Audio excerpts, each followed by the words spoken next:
Weilà raga, come state? Spero tutto bene. In today's video, we are going to be taking a look at Italian pronominal verbs, otherwise known as I verbi pronominali.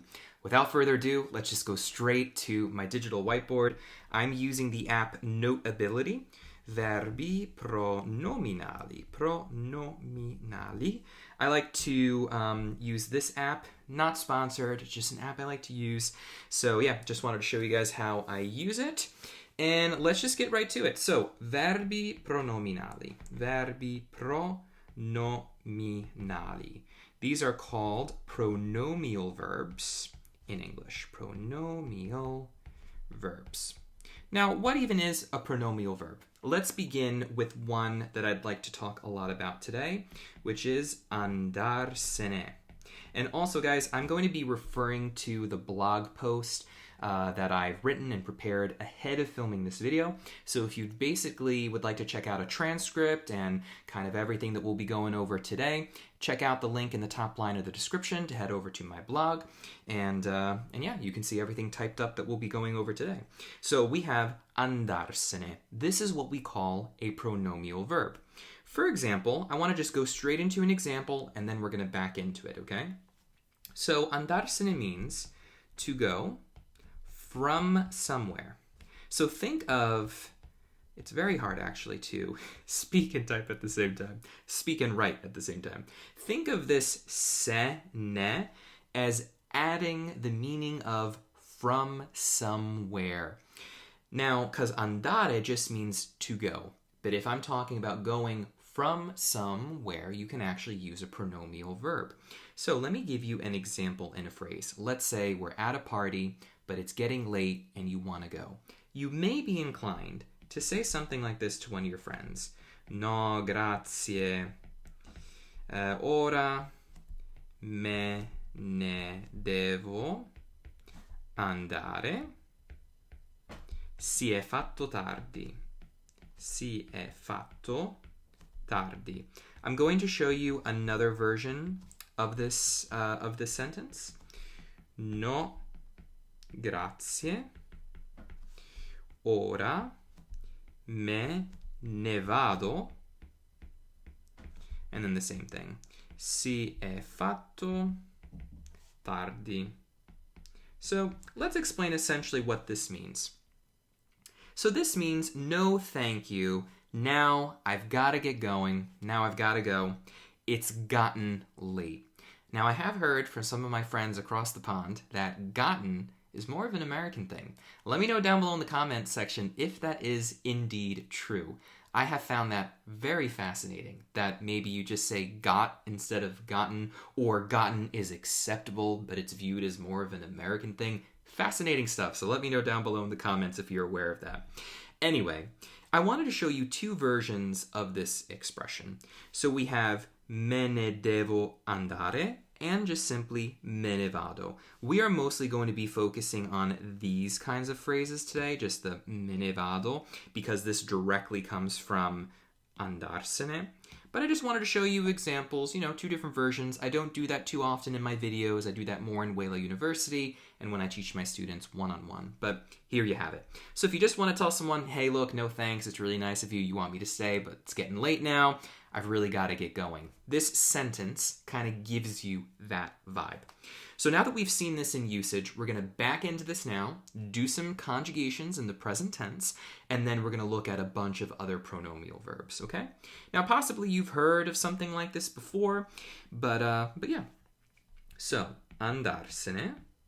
Every time that I do conjugations, I always do it just like this. Andarsene, to go from somewhere. Now, if I were to say this in Italian, because I do like to include more Italian when I'm teaching more advanced topics. This is a pretty advanced topic. It is complex, but if you have a mastery of Italian grammar and you know all the verb tenses really well, this will seem quite intuitive. And if you're finding it challenging, don't worry about it. It is advanced Italian, at least according to me. So you will get there. Practice makes perfect. All right, so andarsene. Andare da qualche parte. Essentially, that's what it means, like andare via, to go away. So here's how we conjugate. We're going to break apart the andar, the se, and the ne. So I'm actually going to show you that first. So we have andar, se, ne. Now, the conjugation of andare is going to change, as will se. The only thing that will not change is ne. Ne will remain the same in all of our conjugations. I am going to be including the subject pronouns. You don't need them. It can sound a bit on the redundant side, or it's just used for emphasis, okay? Io, me, ne, vado. Here's what we did. We have, I'm just using this as an anchor to show us who we're talking about. So io. Then what is the pronoun that we would use for the first person singular if we're considering something like se? We say me. Ne stays the same. Ne always goes after the me pronoun. And then we have the conjugation of andare in the io form. It's in the present because that is the tense we're using, okay? Io me ne vado. So that is how you say, I go from some place, essentially. Just going to get rid of those little lines. All right. Tu, te, ne, vai. Let's do lui and lei. Lui or lei, because it's the same here. Se, ne, va. Noi, ce, ne, andiamo. Voi, ve, ne, andate. And finally, loro, se, once again, se is the pronoun used for both third person singular and plural. Loro, se, ne, and you guessed it, vanno. All right? So I'm going to read through all of these again, okay? We have io me ne vado, tu te ne vai, lui lei se ne va, noi ce ne andiamo, voi ce ne andate, loro se ne vanno. Okay? Se ne vanno. One of the things I love working on with people is accent and pronunciation. It's not the easiest thing to work on when you're first starting out, but it is good when you're starting out to establish good habits. But especially once you're a little bit farther along in your studies, you're in that intermediate range, especially once you're in the advanced range, work with an Italian friend, an Italian teacher, whomever, and really work on pronunciation. Work on that flow. Io me ne vado. And don't feel silly if you're actually like pretending you're in that moment when you're at your friend's house and you say, no, grazie, ora me ne devo andare, si è fatto tardi. Or, no, grazie, ora me ne vado, si è fatto tardi. Do that. It is incredibly, incredibly useful. So, yeah, just as a little kind of piece why we have devo here, devo is being used more as like an auxiliary verb. It's basically just enhancing the meaning of this phrase. So we have no thanks, now I'm going, essentially. Now I'm going from here, literally, is the second example. The first one is like, now I must go. I must go from this place. It's just a small, tiny, nuanced difference. It's essentially the same phrase. But for you guys that are more advanced, you will be familiar with these kinds of things. So this is how we conjugate verbs, pronominal verbs. I verbi pronominali, questo è come si fanno le coniugazioni. Questo è come si coniugano. Questo è come si coniugano i verbi pronominali. Perfetto. Allora, I want to show you guys how we use this in some other examples. I'm going to be reading directly off of a blog post that I wrote prior to filming this video. And I listed out just a bunch of common pronominal verbs and a bunch of examples as well. It's also pretty much just a write-up of this entire video. So let me show you how you use this as in the imperative mood. We're going to throw some stuff out here, okay, guys? This is more advanced, so we're just kind of going with it. You can also use this in the imperative mood. Imperativo di andarsene. Here's a very common expression you may hear. Un'espressione molto comune, okay? Someone may say, vattene, vai via. Now, it's not the most friendly thing to say.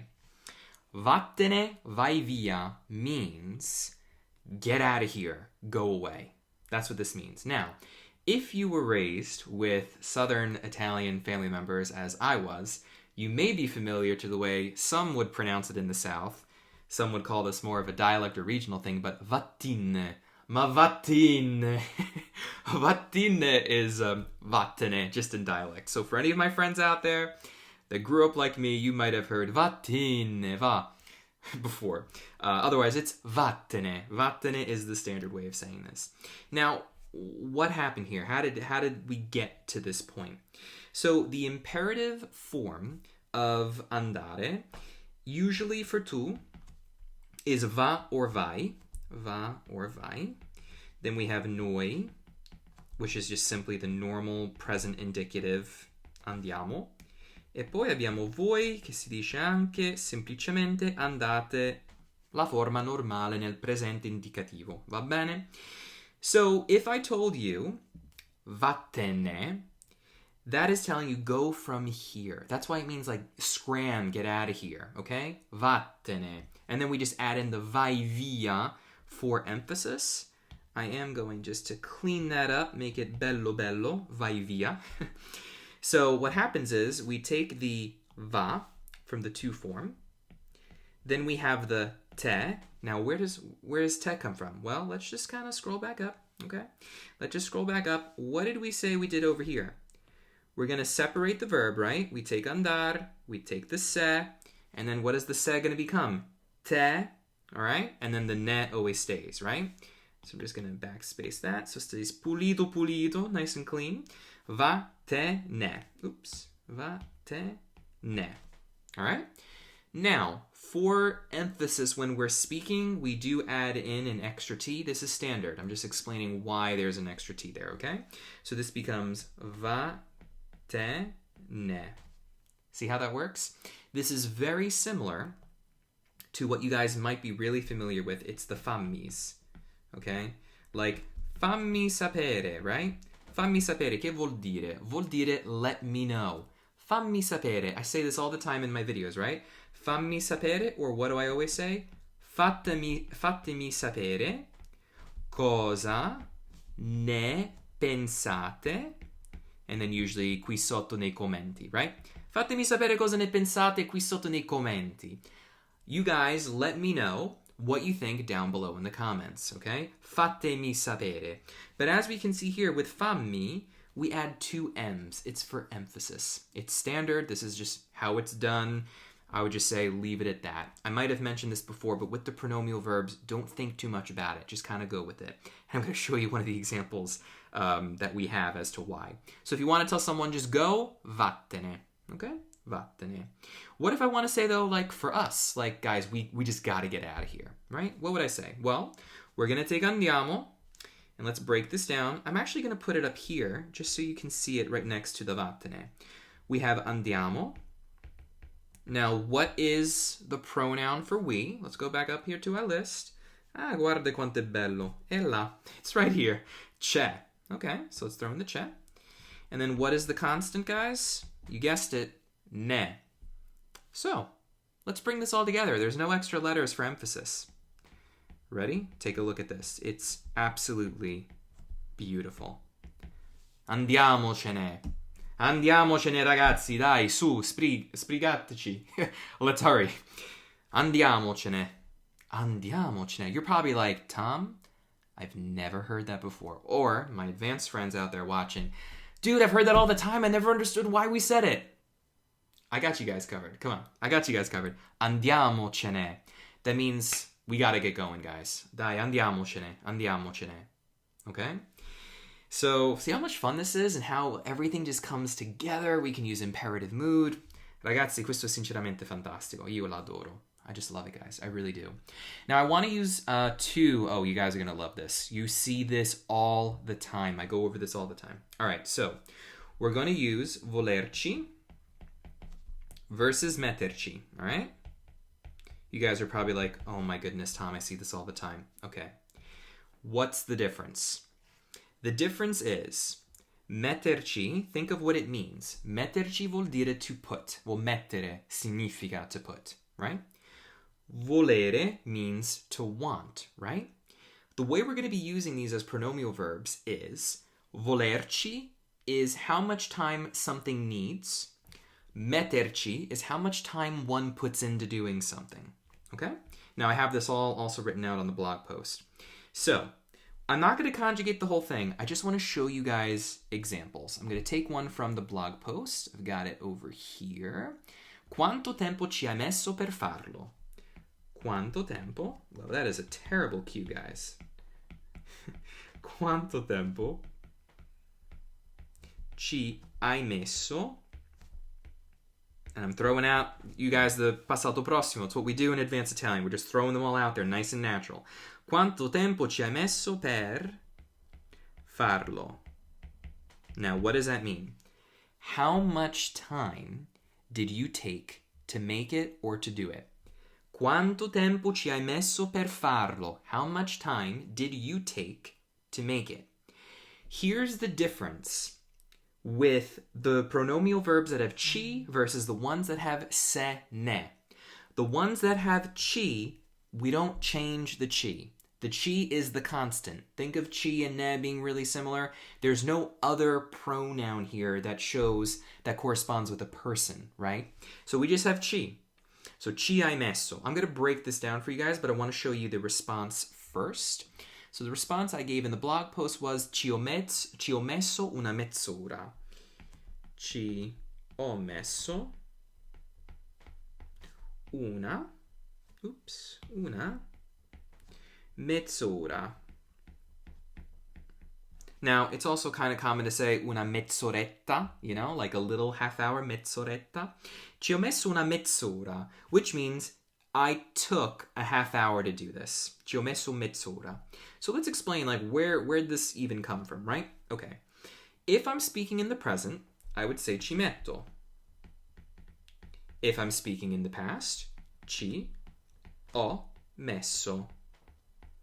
It's as simple as that. What about if it's you, right? Ci metti. That's how much time you took. Ci metti. Take a guess. Let me know down below in the comments section if you guys get it. What would it be in the past? You want to take a second to guess? So, ci metto, ci ho messo. Ci metti, what's it going to be next? I bet you got it. Here it comes. Ready? Ci hai messo. See how it works? Ci hai messo. All we're doing, participio passato, form of mettere. Mettere becomes messo. It's un verbo irregolare, ok? Mettere diventa messo. Poi coniughiamo il verbo ausiliare avere nel tempo presente. Ok? So, ci ho messo, ci hai messo. Ok? And then ci rimane sempre lo stesso all'inizio. In spoken Italian, you might hear people making a nice little sneaky liaison over here. Ci ho messo una mezz'oretta. Ci ho messo una mezz'ora. Ci hai messo? I bet you've heard this about 1,000 times, right? I hope it's like, dude, light bulb just went out. I hope that's what you guys are feeling. All right. So that's why we say, ci ho messo una mezz'ora. So how long did it take you to do that? Quanto tempo ci hai messo? Or how long does it take you to do that? Quanto tempo ci metti? Ci metto 2 ore. It takes me 2 hours. But what about volerci, right? Well, volerci is now talking about how long it takes in general, not how long it takes you. How long it takes one to do something in general. So let me find that expression towards the end, because I even tried to do them alphabetically. So that's how much fun I had designing this blog post. All right, so quanto tempo ci vuole per arrivare lì? That's the expression. Quanto tempo ci vuole per arrivare lì? Now, for all of my friends working on their pronunciation, we're all working on pronunciation. Whenever you have un doppio consonante, whenever you've got a double consonant, pretend it's 2 separate words. I think I went over this in my video on how to pronounce the R in Italian. Arrivare, okay? Arrivare. Because it's very easy for us, especially as English speakers, to double consonants that we don't need to double and to not double the ones we need to. just as a little thing to note. Quanto tempo ci vuole per arrivare lì? How long does it take to get there? And let's say, what did I say here? Ci vogliono 2 ore in aereo. Ci vogliono 2 ore in aereo. Aereo. It takes 2 hours by plane. Ci vogliono 2 ore in aereo. Okay, we're using this in the present tense, right? Now this is basically saying how long does it take in general to get somewhere, to arrive there. Ci vogliono. Why are we saying ci vogliono and not just ci vuole? Ci vuole is for a singular thing. Ci vogliono for a group of things, because I'm saying it takes 2 hours. So this all corresponds, because we're talking about 2 hours being the thing that is necessary, 2 hours that are wanted. Why do we use ci? You may be thinking, you know what, I would say don't even ask that question. Just let it go. Sometimes we just have to be like, this is how it's used. This is a pronominal verb. We use ci with volere and mettere. That's it. Keep it as simple as that. Because otherwise, you're just going to be like, I can't find an explanation anywhere, because most likely you won't be able to. So just leave it. This is how pronominal verb works. Sometimes they're with ci, sometimes they're with se la, sometimes they're with se ne. It's just the way it is. So this is how we use verbs just with ci. I do want to show you another one, and then I want to show you one with la, one of my favorites. So we're going to do pensare, because you're also going to see this all over the place. If I said, non pensarci troppo. Now, I'm also trying to show you specific ones that are in all different kinds of forms, right? I'm showing you them in all different situations. So here, we're using this with a verb that's not conjugated. This is yet again l'imperativo. This is once again the imperative mood. In the to form, when giving a negative command, so not an affirmative or a positive command, a negative command, we're telling you don't do something. I'm saying don't think too much about it.